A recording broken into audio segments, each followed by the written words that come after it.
ನೋಡಿ ನಮ್ಮ IT. City ಬೆಂಗಳೂರಿನಲ್ಲಿ ಒಂದು ಅಮಾನವೀಯ ಘಟನೆ ನಡೆದಿದೆ. ಇದು ನೋಡಿದ್ರೆ ನಿಜಕ್ಕೂ ಅಯ್ಯೋ ಅಂತೀರಿ.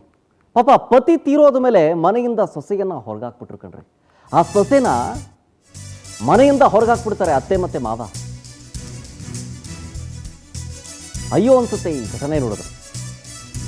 ಪಾಪ ಪತಿ ತೀರೋದ್ಮೇಲೆ ಆ ಸೊಸೆನ ಮನೆಯಿಂದ ಹೊರಗಾಕ್ಬಿಡ್ತಾರೆ ಅತ್ತೆ ಮಾವ. ಆಸ್ತಿಗೋಸ್ಕರ ಸೊಸೆಗೆ ಹಲ್ಲೆ ಮಾಡಿ ಹೊರದಬ್ಬಿರೋ ಆರೋಪ ಕೇಳಿ ಬರ್ತಾ ಇದೆ ಈಗ. ಪಾಪ 25 ದಿನಗಳಿಂದ ಮನೆ ಎದುರಿನ ಬೀದಿಯಲ್ಲೇ ಆ ಮಹಿಳೆ ವಾಸ ಮಾಡ್ತಾ ಇದ್ದಾರೆ, ಬೀದಿಲಿ. ಈಗ ಕುಂಬಳಗೋಡು ಪೊಲೀಸ್ ಠಾಣೆಗೆ ನೊಂದ ಮಹಿಳೆ ಕಂಪ್ಲೇಂಟ್ ಕೊಟ್ಟಿದ್ದಾರೆ ಇದಕ್ಕೆ ಸಂಬಂಧಪಟ್ಟಂತೆ. ನೋಡಿ, ಬೀದಿಲಿ ಜೀವನ ಮಾಡ್ತಾ ಇರೋದು ಇದು. ಪಾಪ ಅಳ್ತಾ ಇದ್ದಾರೆ, ಅಲ್ಲೇ ಅಡುಗೆ ಮಾಡ್ಕೊಂತಿದ್ದಾರೆ, ಅಲ್ಲೇ ಊಟ ಮಾಡ್ತಾರೆ, ಅಲ್ಲೇ ಮಲಗ್ತಾರೆ.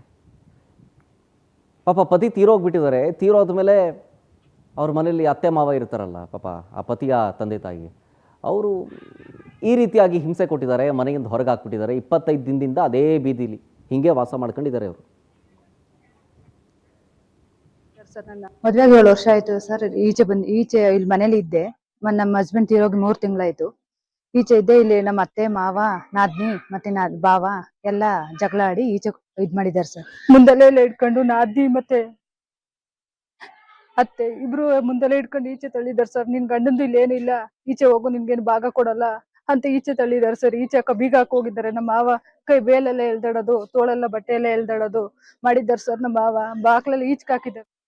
ಇದ್ರ ಬಗ್ಗೆ ನಮ್ಮ ಪ್ರತಿನಿಧಿ ವರ್ಷಿತಾ ತಾಕೇರಿ ಫೋನ್ ಸಂಪರ್ಕದಲ್ಲಿ. ವರ್ಷಿತಾ, ಯಾಕೆ ಆ ಮಹಿಳೆನ ಮನೆಯಿಂದ ಹೊರಗಾಕ್ಬಿಟ್ರು? ಏನ ಈ ಆಸ್ತಿ ವಿವಾದ, ಏನ್ ಸಮಸ್ಯೆ?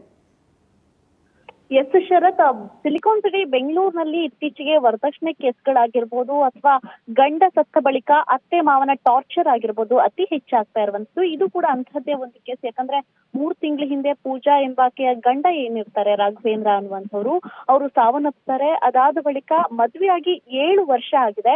7 ವರ್ಷದಿಂದ ಈಕೆ ಬಾಬಾ ಸಾಹೇಬ್ ಪಾಳ್ಯದಲ್ಲೇ ವಾಸ ಇರ್ತಾರೆ. ಜೊತೆಗೆ ಗಂಡನ ಜೊತೆಗೆ ಕೂಡ ಈ ಹಿಂದೆ ವರದಕ್ಷಿಣೆ ಕೇಸ್ಗಳಾಗಿರ್ಬೋದು ಅಥವಾ ಕಿರುಕುಳಗಳನ್ನ ಕೊಡ್ತಾ ಇರೋದಾಗಿರ್ಬೋದು, ಈ ರೀತಿ ಒಂದಷ್ಟು ಕೇಸ್ ಕುಂಬಳಗೋಡು ಪೊಲೀಸ್ ಸ್ಟೇಷನ್ ಕೂಡ ದಾಖಲಾಗಿರುತ್ತೆ. ಅಂದ್ರೆ ಮುಂಚೆ ಫ್ಯಾಮಿಲಿಯವ್ರಿಗೂ ಕೂಡ ಗೊತ್ತಿರುತ್ತೆ ಏನಂದ್ರೆ ಆತನಿಗೆ ಹುಷಾರಿರಲ್ಲ, BP, ಶುಗರ್ ಜೊತೆಗೆ ಲಿವರ್ ಕೂಡ ಡ್ಯಾಮೇಜ್ ಇದೆ ಅನ್ನುವಂಥದ್ದು ಗೊತ್ತಿದ್ರು ಕೂಡ ಅಮಾಯಕ ಹುಡುಗಿಯನ್ನ ಮದ್ವೆ ಮಾಡ್ಕೊಂಡು ಕರ್ಕೊಂಡ್ ಬಂದಿರ್ತಾರೆ. ಅದು ಕೂಡ ಮದ್ವೆ ಆದ್ಮೇಲೂ ಕೂಡ ದಿನೇ ದಿನೇ ಟಾರ್ಚರ್ ಕೂಡ ಅತಿ ಹೆಚ್ಚಾಗ್ತಾ ಇತ್ತು. ಹಾಗಾಗಿ ಸ್ಟೇಷನ್ ಅಲ್ಲಿ ಕಂಪ್ಲೇಂಟ್ ಕೂಡ ಆಗಿತ್ತು. ಈ ಹಿಂದೆ 3 ತಿಂಗಳ ಹಿಂದೆ ಸಾವನ್ನಪ್ಪಿದ್ದಾರೆ ಗಂಡ. ಹಾಗಾಗಿ ಮನೆಯಿಂದ ಆಕೆಯನ್ನ ಹೊರಗಾಕಿರುವಂತದ್ದು ಅತ್ತೆ ಮಾವ. ಜೊತೆಗೆ ಹೊರಗಾಕುವಂತಹ ಸಂದರ್ಭದಲ್ಲಿ ಏನಂದ್ರೆ ಆಕೆ ನಾನ್ ಗಂಡನ ಮನೆಯನ್ನ ಬಿಟ್ಟು ಹೋಗಲ್ಲ, ನಾನ್ ಇದ್ರೆ ಇಲ್ಲೇ ಇರ್ತೀನಿ, ಜೊತೆಗೆ ಸತ್ರು ಕೂಡ ಇಲ್ಲೇ ಸಾಯ್ತೀನಿ ಅನ್ನುವಂತಹ ನಿಟ್ಟಿನಲ್ಲಿ ಅದೇ ಮನೆಯ ಕೆಳಗೆ ಅಡಿಗೆ ಮಾಡ್ಕೊಂಡು ಕಾಲವನ್ನ ಕಳೀತಾ ಇರುವಂತದ್ದು. ಸತತವಾಗಿ 20 ರಿಂದ 30 ದಿನಗಳವರೆಗೂ ಕೂಡ ಶರತ್ ಇದೇ ರೀತಿಯಾಗಿ ಮನೆಯ ಹೊರಗೆ ಒಬ್ಬ ಒಂಟಿ ಮಹಿಳೆ ಅಡಿಗೆ ಮಾಡ್ಕೊಂಡು ಜೀವನವನ್ನ ಕಳೀತಾಳೆ ಅಂತ ಅಂದ್ರೆ ನಿಜಕ್ಕೂ ಆ ಅತ್ತೆ ಮಾವನ ಮನಸ್ಥಿತಿ.